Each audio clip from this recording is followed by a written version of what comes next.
Greg from Punchingbagskunk YouTube channel. Today we're going to talk about this Tyson cut. The cut that Tyson got that postponed the fight with him and Usyk. I don't so much want to talk about the actual cut as I want to talk about the things surrounding, the whole spectacle surrounding it, like Usyk's trainer talking ridiculous, calling Tyson Fury a coward and scared and all that junk. First I want to say that cuts happen. Cuts are going to happen in boxing. It is what it is. Guys get cut before fights. Fights got to be pulled. That was a hell of a cut too. The stitch stuff and everything. So these things happen. I remember when I was as an amateur, my pro coach Phil Addison used to say, always want me to wear the headgear. I didn't never like headgears because it felt like they cut off my peripheral vision. And I always had good peripheral vision. I could see them punches coming around, and I could see better without it. So I never liked to wear them. And I fight him every time. He got to spar. Even when we go away to other gyms to spar other fighters, he had to fight me, put the headgear on all the time. I never liked to wear them. I didn't think I get hit with a headgear, you still feel the punch. I never understood why even wear the damn headgear. And then one day Phil told me that you wear the headgear for cuts, to prevent cuts. And I said, oh, okay, good, I get it. It didn't matter because I've never been cut ever. And I had my first fight in 1978. I had over 80, 90 amateur fights and 15 pro fights. And Lord knows how many sparring sessions and street fight. I've never been cut. So I never had to worry about cuts. So I didn't want to wear headgear. If you go back to my amateur days, you'll see that I never was headgears, sparring, anything. Anyway, with that said, I'd like to know if Tyson Fury had a headgear on and what kind of headgear he had on. Because most headgears protect you from cuts. So if you got that cut on his eyebrow, I'm just curious to know what kind of headgear he had on. But I just want to say, I don't like what Usyk's trainer said when he talked about, when he called Tyson Fury I think he called him a coward or scared or whatever. Let me tell you something. Look, I don't even go into that when guys look, as much as I beat up Canelo Alvarez, I've been beating him up, I've never said he's a coward.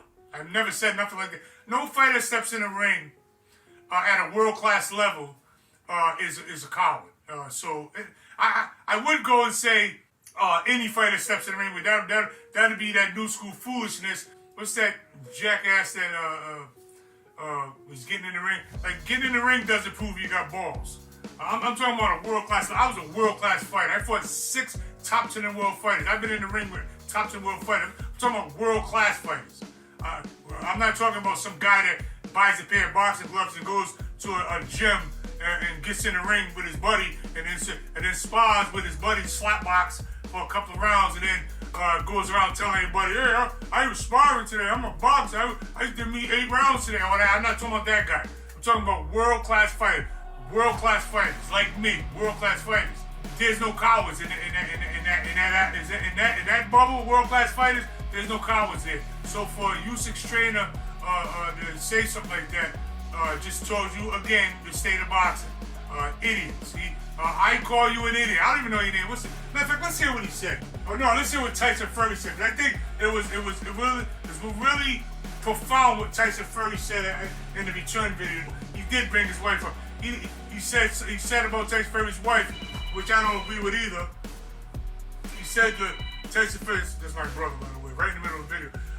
He said said about fights, and I heard the video. He said to Tyson Fury's wife, he got his B to smack him in the head with a frying pan, or whatever, so something like that.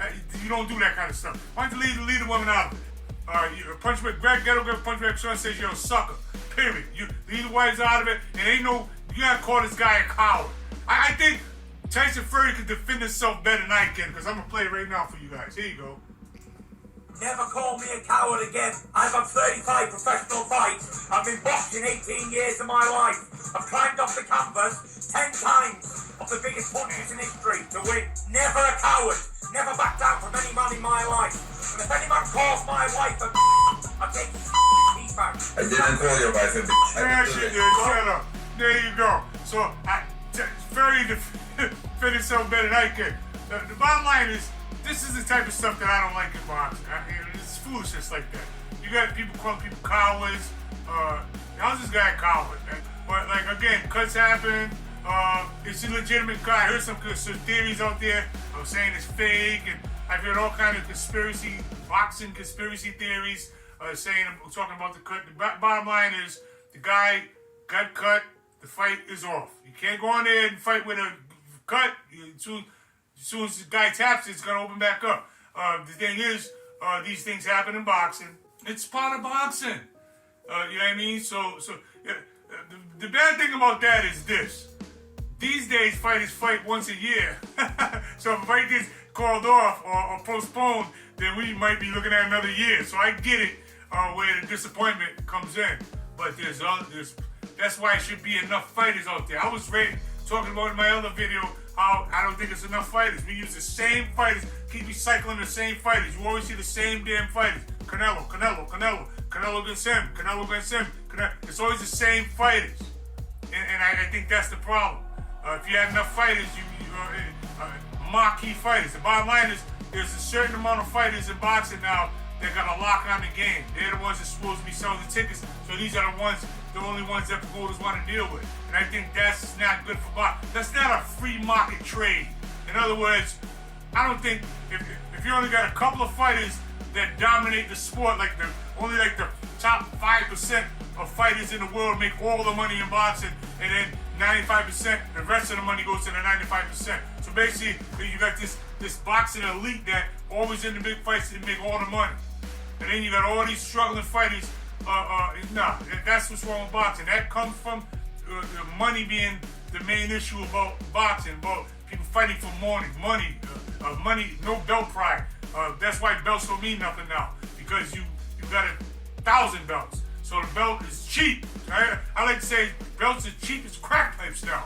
So they don't mean a damn thing. Back in the day, Marvin Hagler just say he got, this is my belt. Yeah, belt pride. Like, ain't no one taking my belt. You know what I mean? That's called belt pride. It's none of that now. Guys take belts and throw them in the garbage can now. Nobody don't even give a damn because it don't mean a damn thing. Amateur kids got 50 belts and they're 13 years old. See, an amateur kid with 15 fights and he got 15 belts. Come on, man. This stuff is starting in the amateurs and the juniors. Kid's 15 years old, he got 10, 15 fights, he got like 10 belts. Belts don't mean nothing now. Nothing means nothing now in boxing. I'm not gonna stop, man. My point is, hey, Usyk trainer, you're a jackass. I call you a jackass for calling Tyson Fury a coward. That's just totally out of line. And look, all the fans is disappointed. It is what it is. These things happen. Fighters get cut in the sparring. I mean, I know that kind of oversimplifies it, but it is what it is. The guy gets a cut. What you want me to do? Go ahead and fight with the cut? Guys go through fights with injuries all the time. I've done it. I fight pro fights with pulled muscles in my back, broken noses just healing, broken rib. I went into fights with injuries because that's a professional does that. Any kind of professional. Professional football players routinely play with injuries. It is what it is. There's that word again. It is what it is. Basketball players routinely play with injuries. Same as boxing. But you can't fight a fight with a fresh cut. It's not gonna happen. So you guys can be disappointed all you want, but don't be out there saying Tyson Fury's somehow planned this or ducking or scared. All this foolishness. That's all it is foolishness. I just say this. Usyk ain't gonna beat Tyson Fury anyway. I guess I'll do a prediction on it. Usyk ain't gonna beat Tyson Fury anyway. You know what I mean? He's not good enough.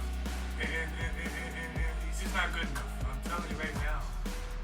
You guys ain't gonna be coming back later, sir. See, Greg, you the expert and you was wrong. I ain't gonna be none of that. No.